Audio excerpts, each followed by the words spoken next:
नमस्कार दोस्तों, मैं विनीता संस्कृति पीसीएस के यूट्यूब चैनल पर आप सभी का स्वागत करती हूं।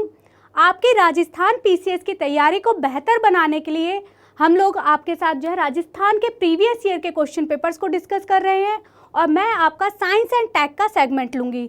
तो चलिए बढ़ते हैं, देखते हैं 2023 में आपके साइंस और साइंस टेक से रिलेटेड कितने क्वेश्चन आए थे। तो वर्ष 2023 में आपके प्रीलिम्स में 15 क्वेश्चन पूछे गए थे जो कि साइंस एंड टेक से संबंधित थे।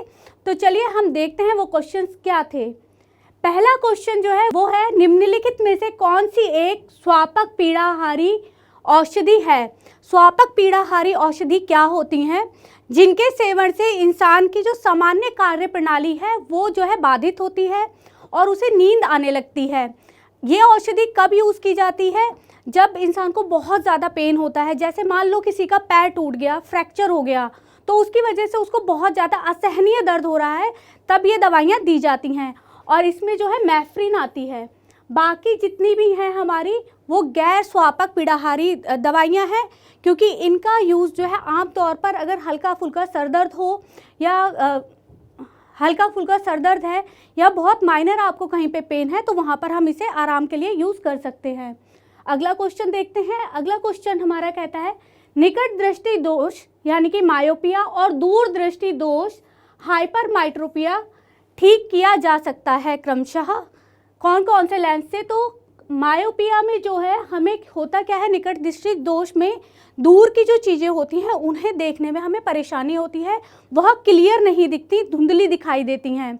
और होता क्या है इसमें, मान लीजिए ये हमारी आँख है, यहाँ हमारी पुतली होती है, पीछे यहाँ जो है रेटिना होता है।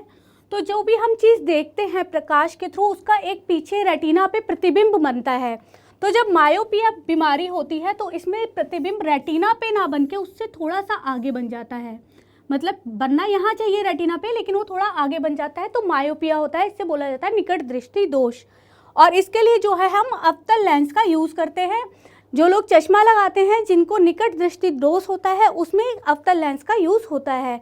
अगर हम बात करें दूर दृष्टि दोष की, जिसे इंग्लिश में कहा जाता है हाइपरमाइट्रोपिया, इसमें क्या होगा, बिल्कुल इसका अपोजिट होगा। इसमें जो है पास की चीज़ें आपको बहुत धुंधली नज़र आने लगेंगी, आप जो है किताब नहीं पढ़ पाएंगे।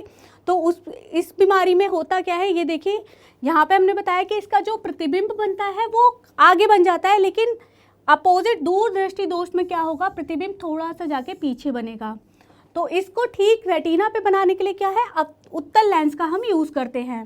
इतना आप लोगों को समझ में आया। आगे बढ़ते हैं, अगला क्वेश्चन देखते हैं। अगला क्वेश्चन क्या कहता है, अगला क्वेश्चन है, डिजिटल जानकारी के लिए माप की निम्नलिखित इकाइयों को सही क्रम में व्यवस्थित करें। सबसे पहले सबसे छोटी इकाई से शुरू करके सबसे बड़ी इकाई तक लेके जाएं। आप लोग फ़ोन सभी लोग यूज़ करते हैं, उसमें जो आप मेमोरी लेते हैं, मेमोरी कार्ड लेते हैं वो जीबी में लेते हैं। वहीं अगर आप अपना लैपटॉप लेते हैं तो लैपटॉप आप लेना चाहते हैं टेराबाइट में, ठीक है। आप जब आपकी इमेजेस होती हैं, इमेजेस किस में होती हैं, केबी में, और जो हमारी वीडियोज़ होती हैं वो होती हैं एमबी में। तो आप लोगों को ये चीज़ समझ में नहीं आती कि ये होता क्या है, तो यहाँ पर हम उसे समझने की कोशिश करते हैं। देखो, जो हमारी कोई भी चीज़ सेव होती है वो एक स्पेस लेती है।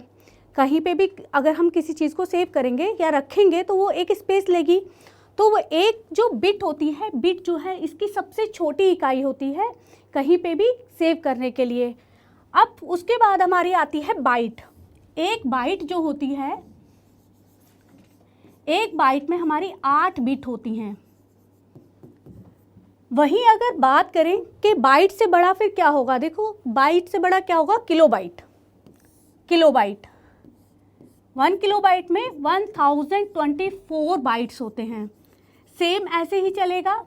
आगे आएगा आपका मेगाबाइट, क्योंकि केबी से बड़ा क्या होता है, आप इमेज जब सेव करते हैं वो केबी में होती है, वहीं वीडियो एमबी में होती है, तो वो उससे बड़ी होती है ना, तो वहाँ पे मेगाबाइट। तो 1 मेगाबाइट बराबर होगा आपका 1024 किलोबाइट केबी। अब इससे बड़ी क्या होती है हमारी, गीगाबाइट, जीबी, जो हम देखते हैं ना जीबी, तो 1 जीबी बराबर होगा हमारा 1024 MB। और सबसे बड़ी होती है हमारी टेराबाइट। जो अधिकतर लोग सिस्टम खरीदते हैं, लैपटॉप खरीदते हैं, वहाँ पे जब मेमोरी लेते हैं तो देखते हैं कि टेराबाइट में मिल जाए रैम तो ज़्यादा अच्छा है। तो वहाँ पर टेराबाइट जो होता है, टेराबाइट सेम रहेगा। यहाँ पर 1 TB बराबर हो जाएगा तुम्हारा 1024 GB। तो इतना समझ में आया कि कौन सी इकाई सबसे छोटी है। हमने सबसे छोटी इकाई से चढ़ के सबसे बड़ी इकाई तक हम लोग गए, तो इसका आंसर जो होगा वो होगा बी। नेक्स्ट क्वेश्चन देखते हैं। हमारा नेक्स्ट क्वेश्चन क्या कहता है। 23 अगस्त 2023 को LCA हल्के लड़ाकू विमान तेजस से अस्त्र मिसाइल को सफलतापूर्वक परीक्षण किया गया। यह मिसाइल है क्या? ये जो है हवा से हवा में मार करने वाली एक मिसाइल है और ये जो है बियॉन्ड विजुअल रेंज में जो है वर्क करती है। इसका जो आंसर होगा वो बी होगा। और इसका फ़ायदा क्या होता है, ये जो सुपरसोनिक हमारे हवाई जहाज़ होते हैं उनको भेद कर उन्हें नष्ट करने में काम आती है। आगे चलते हैं, अपना अगला क्वेश्चन देखते हैं। अगला क्वेश्चन कहता है श्रीहरिकोटा से अप्रैल 23 में उपग्रह टेलियोस 2 तथा ल्यूमालाइट 4 को प्रमोचित जिस लॉन्चर से किया गया वह है, इसे जो है PSLV से लॉन्च किया गया था। ये जो दोनों उपग्रह थे ये हमारे सिंगापुर के उपग्रह थे, जिनमें जो हमारा टेलियोस था ये हमारा प्राथमिक उपग्रह था, ल्यूमालाइट जो था वह उसका सहयात्री था। तो ये इन दोनों को जो है लॉन्च किया गया था हमारे PSLV द्वारा। और इसे कहाँ पर रखा गया? इसे पूर्व की ओर जो कम झुकी हुई कक्षा होती है वहाँ पर ले जाकर रखा गया था। आगे चलते हैं, अपना अगला क्वेश्चन देखते हैं। अगला क्वेश्चन कहता है यदि किसी पदार्थ की एक विमा को नैनो रेंज तक घटा दिया गया या हो जबकि अन्य 2 विमाएं वहीं बनी रहती हैं तो प्राप्त संरचना कहलाती है। तो ये जो होता है इसे कहा जाता है क्वांटम वेल। इसमें होता क्या, देखिए आप जब एक रूम में हैं, एक कमरे में हैं, तो इसमें 3 डायरेक्शन होती हैं। एक होती है x, एक होता है y और एक होता है z। अगर हम नॉर्मल समझें तो एक होती है हमारी लंबाई, एक होती है चौड़ाई और एक होती है ऊंचाई।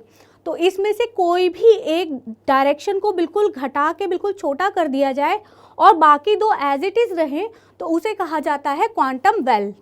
अब आगे बढ़ते हैं, अपना अगला क्वेश्चन देखते हैं। अगला क्वेश्चन कहता है निम्नलिखित में से कौन सा फाइल प्रारूप वीडियो प्रोफाइल प्रारूप नहीं है?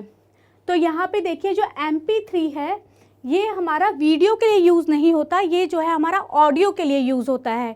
इसको हम जो है डिजिटल ऑडियो कनेक्टर के रूप में यूज़ करते हैं, इससे हम ऑडियो ईजिली सुन सकते हैं। बाकी जो MP4 है, मूव है, AVI है, ये सब वीडियो देखने के लिए हम यूज़ करते हैं प्रोफाइल्स। अगला क्वेश्चन देखते हैं। अगला क्वेश्चन कहता है प्रोटीन के संदर्भ में गलत कथन चुनिए। पहला ऑप्शन हमारा कह रहा है हम प्रोटीन जंतु तथा पादप दोनों स्रोतों से प्राप्त करते हैं। हाँ, ये बिल्कुल सही है। प्रोटीन एमिनो अम्ल से बने होते हैं, ये हमें पता ही है कि प्रोटीन जो है एमिनो एसिड से बनते हैं, ये भी सही है। हमारे शरीर के वजन का लगभग 30% हिस्सा जो है प्रोटीन का होता है, तो यह गलत है। तो हमारा यही आंसर हो जाएगा। देखो आप लोग सभी जानते हैं, आप लोगों ने साइंस में बचपन में भी पढ़ा होगा कि हमारे शरीर का जो है 70% तक हिस्सा जो है पानी का होता है। 70% जो बॉडी वेट होता है वो पानी होता है। अब अगर 70% यहाँ पर पानी है तो बाकी कितना बचा? 30%। और सारा 30% प्रोटीन है, तो बाकी हमारी बॉडी में और कुछ है ही नहीं क्या? कार्बोहाइड्रेट्स होते हैं हमारी बॉडी में, फैट्स होते हैं, सेल्स होते हैं और भी बहुत सारी चीज़ें होती हैं, तो वो सब कहाँ है? तो ये जो होता है ये गलत हो जाएगा। जो हमारा प्रोटीन होता है, प्रोटीन हमारी बॉडी में होता है सिर्फ 14 से लेके 18% तक जो हमारी बॉडी में प्रोटीन होता है। आगे बढ़ते हैं, अपना अगला क्वेश्चन देखते हैं। अगला क्वेश्चन क्या कहता है? अगला क्वेश्चन कहता है कि ब्लड ग्रुप रक्त समूह O वाले व्यक्ति को लाल रक्त कोशिकाओं में निहित समूहजन एंग्लूटिनोजन है। देखो हमारी जो बॉडी होती है, हमारी बॉडी में जो ब्लड ग्रुप होता है, आप सब अपना ब्लड ग्रुप चेक कराते हैं। किसी को अगर ब्लड की ज़रूरत पड़ती है तो ये पूछा जाता है कि किस ब्लड ग्रुप मतलब कौन सा ब्लड ग्रुप है। तो ब्लड ग्रुप जो होता है A होता है, B होता है, AB होता है और O होता है। ठीक है, इन सभी में जो है एंटीजन होते हैं और एंटीबॉडीज़ होती हैं। अब जो हमारा समूहजन होता है, समूहजन जो होते हैं ये एंटीजन होते हैं जो हमारे ब्लड में प्रेजेंट होते हैं। ए में जो एंटीजन प्रेजेंट होगा वो होगा ए और जो एंटीबॉडी प्रेजेंट होगी वो होगी बी। वहीं पे बी में एंटीजन होगा बी और एंटीबॉडी जो होगी वो होगा ए में दोनों ही प्रकार के एंटीजन होते हैं और एंटीबॉडीज़ नहीं होती। वहीं ओ में कोई भी एंटीबॉडीज़ नहीं होंगी, ना ए होगा ना बी होगा, कुछ नहीं होगा। यहाँ जो एंटीबॉडीज़ होंगी वो ए और बी दोनों एंटीबॉडीज़ होंगी। तो यहाँ पर क्या है, समूहजन जो होते हैं हमारे एंटीजन कहा जाता है। तो ये जो आंसर हो जाएगा हमारा हो जाएगा सी। अगला क्वेश्चन देखते हैं। अगला क्वेश्चन क्या कहता है? अगला क्वेश्चन कहता है कि निम्नलिखित रोगों में से कौन सा रोग जीवाणु रोग नहीं है? तो जो डेंगू है ये आप सभी जानते हैं कि ये जो है वायरस के द्वारा होता है। जो हमारा एनोफ्लीज मादा मच्छर होती है वो इसका जो है संवाहक होती है और ये डेंगू जो है वायरस के द्वारा होता है। बाकी जो डिप्थीरिया, प्लेग, निमोनिया ये सब जीवाणु के द्वारा होते हैं।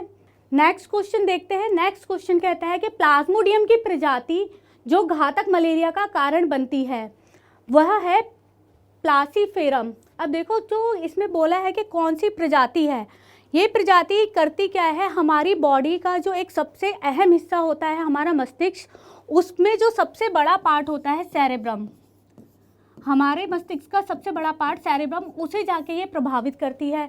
कैसे प्रभावित करती है? जो यहाँ तक जो ब्लड सर्कुलेशन हो रहा होता है उसे ये बाधित कर देती है, ब्लड सर्कुलेशन को बाधित कर देती है।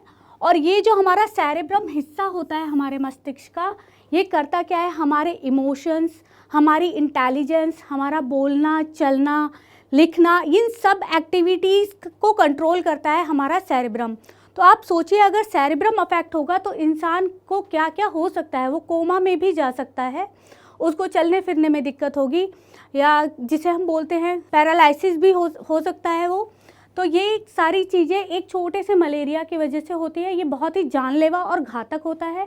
अगला देखते हैं। अगला क्वेश्चन हमारा क्या कहता है? नेक्स्ट क्वेश्चन है NTU मापने की इकाई है। देखो यहाँ पे मैं दिया है पानी का दाब। पानी का दाब नापने के लिए, प्रेशर नापने के लिए हम क्या यूज़ करते हैं? उसकी इकाई होती है हमारी बार। जल का तापमान नापने के लिए आप सभी को पता है degree Celsius, degree Fahrenheit, kelvin, ये सारी हमारी जल का तापमान नापने के लिए होती हैं इकाइयाँ। जल की अम्लता नापने के लिए हम यूज़ करते हैं pH स्केल। pH स्केल हम यूज़ करते हैं जिसमें अगर 7 है तो हमारा जल बिल्कुल शुद्ध है, अगर हमारा उससे कम है तो अम्लीय है, 7 से ज़्यादा है तो हमारा क्षारीय हो जाता है। अब अगला बचा हमारा जल की अविरलता। जल की अविरलता नापने के लिए जो हमारा NTU यूनिट का यूज़ किया जाता है, तो इसका आंसर हो जाएगा आपका डी। अगला क्वेश्चन देखते हैं। अगला क्वेश्चन है हमारा निम्नलिखित में से कौन सा प्रदूषित जगह में नहीं उगता है? तो आपको बता दें कि लाइकेन जो है हमारा प्रदूषित जगह पे नहीं उगता है। अब देखो लाइकेन होता क्या है? लाइकेन एक सहजीवी होता है जिसमें शैवाल और कवक जो है एक साथ रहते हैं। अब शैवाल और कवक एक साथ सहजीवी की तरह कैसे रहते हैं कि जो शैवाल होता है वो तो भोजन तैयार करता है और जो कवक होता है वो उसे सारी भोजन बनाने के लिए जो भी आवश्यक पोषक तत्व चाहिए होते हैं वो देता है। तो वो एक दूसरे की हेल्प करते हैं, एक दूसरे को नुकसान नहीं पहुंचाते, इसीलिए इन्हें सहजीवी कहा जाता है। और लाइकेन कभी भी आपको प्रदूषित जगह पर ग्रो करते हुए नहीं मिलेंगे, हमेशा शुद्ध जगह पर ये ग्रो करते हैं। तो आगे चलते हैं, अपना अगला क्वेश्चन देखते हैं। अगला क्वेश्चन क्या कहता है? राजीव गांधी जैव प्रौद्योगिकी केंद्र कहाँ पर स्थित है? तो राजीव गांधी जैव प्रौद्योगिकी केंद्र हमारा त्रिवंतपुरम जो कि केरल की राजधानी है यहाँ पर स्थित है। दूसरा अगर हम बात करें, नई दिल्ली में हमारा DRDO है। जोधपुर में हमारी विज्ञान और प्रौद्योगिकी का राजस्थान का एक क्षेत्रीय कार्यालय है। अपना नेक्स्ट क्वेश्चन देखते हैं। नेक्स्ट क्वेश्चन हमारा कहता है कि राजस्थान में artificial intelligence of things innovation hub की स्थापना कहाँ की जाएगी? तो ये जो स्थापना है राजस्थान के जोधपुर जिले में की जाएगी। यहाँ पर होगा क्या, इनोवेशन हब में जो वहाँ पर MSME हैं, राज्य सरकारें हैं, वो युवाओं को हार्डवेयर और सॉफ्टवेयर बनाने की सुविधाएं प्रदान करेंगी। आज हमने आपके 2023 में जितने भी प्रश्न आए थे उन्हें यहाँ पर समझाने की कोशिश करी है। अगली वीडियो में हम आपके साथ 2021 का जो आपका प्रश्न पत्र है उसे सॉल्व करवाएंगे, उस पर चर्चा करेंगे। हमें देखते रहिए, हमारी वीडियो को लाइक करिए, शेयर कीजिए और सब्सक्राइब कीजिए और हमारे साथ जुड़े रहिए। धन्यवाद।